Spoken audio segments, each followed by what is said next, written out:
कि राज आपने भी किया, आपके टाइम पर भी खूब शहीद हुए। क्या देते थे आप लोग उनको?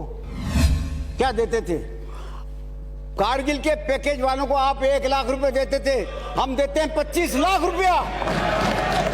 25 लाख, और वो भी नकद। 25 लाख रुपया अगर नकद नहीं लेना चाहे तो आवासन मंडल का मकान देते हैं, और एक मुश्त 50 लाख रुपए, और वो नहीं लेवे तो फिर 50 लाख रुपए नकद देते हैं। दूसरा आप ये देखिए, आप देते थे शहीद के आश्रित माता पिता को पोस्ट ऑफिस मासिक आय का 3 लाख रुपए का प्रावधान करते, हमने 5 लाख रुपए प्रावधान किया। नियोजन की सुविधा 47 से लेकर 70 तक शहीद हुए सशस्त्र बल के सैनिक के कुटुंब के पे मैट्रिक L9 तक एक सदस्य को नियोजन दिनांक 5/8/47 से लेकर के 31/12/71 तक शहीद हुए सैनिकों को आश्रितों को नियम में सरलीकरण करते हुए पे मैट्रिक L10 नियुक्ति का प्रावधान किया गया। 1/4/99 के पश्चात 1/4/99 जब सरकार हमारी आ गई के पश्चात भारतीय तटरक्षक बल के शहीद होने वाले सैनिकों को पे मैट्रिक L10 तक नियोजन का प्रावधान किया गया। 1/4/99 के पश्चात सशस्त्र बल के सैन्य सेवा के दौरान किसी भी घटना में मृत्यु होने वाले सैनिक के एक आश्रित को पे मैट्रिक L10 तक नियोजन का प्रावधान किया गया, जो आपके वक्त में नहीं था। ये इतने प्रावधान हमने किए हैं। आप कहते हो कि साहब क्या किया क्या नहीं किया, हमने तो इतना रेस्पेक्टफुली बकायदा इनको पूरा आदर देते हुए उनको जो है इतना ज्यादा प्रोविजन किया गया है। अब मुझे मान सकते गलत बात, आप इतनी जल्दी मंत्री जी। अब सवाल ये रहता है कि आप कहते हैं कि साहब किरोड़ी लाल जी के साथ ये हुआ। पहली बार जब वो 28/2/23 को किरोड़ी लाल जी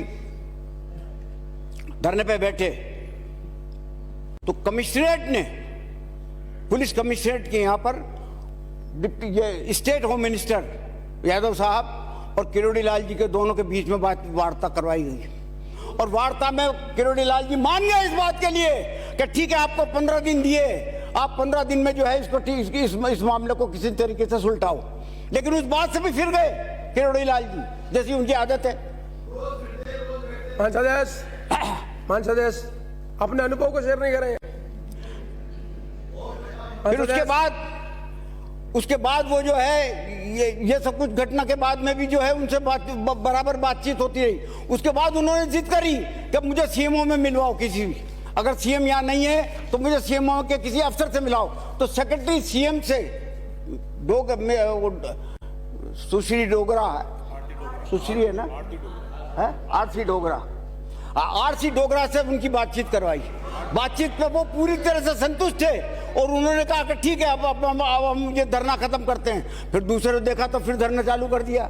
तो मतलब ये जितना भी जो कुछ आप कर रहे हो वो राजनीतिक फायदा उठाने के लिए करने की कोशिश कर रहे हो, लेकिन पूरा देश जानता है कि जो पैकेज हमने दिया है वो देश की किसी भी राज्य की सरकार ने नहीं दिया जो हमने पेश के दिया है। पूरा देश जानता है क्या प्रोविजन थे। 1 लाख रुपया देना, 2 लाख रुपया देना, यूं टाला करते थे आप लोग। हमने 50 लाख का प्रोविजन किया, मकान का प्रोविजन किया।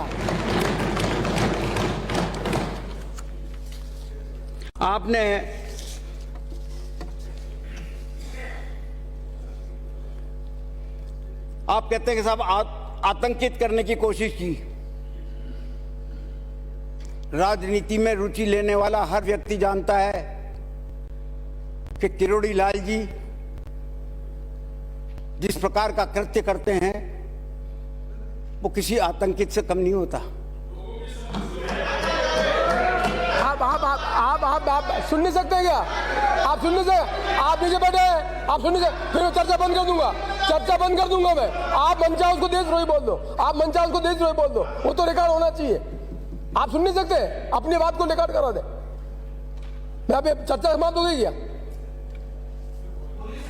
मान जा आप नीचे बैठे, हम कितने होगा? हिरोडी लाल जी जैसा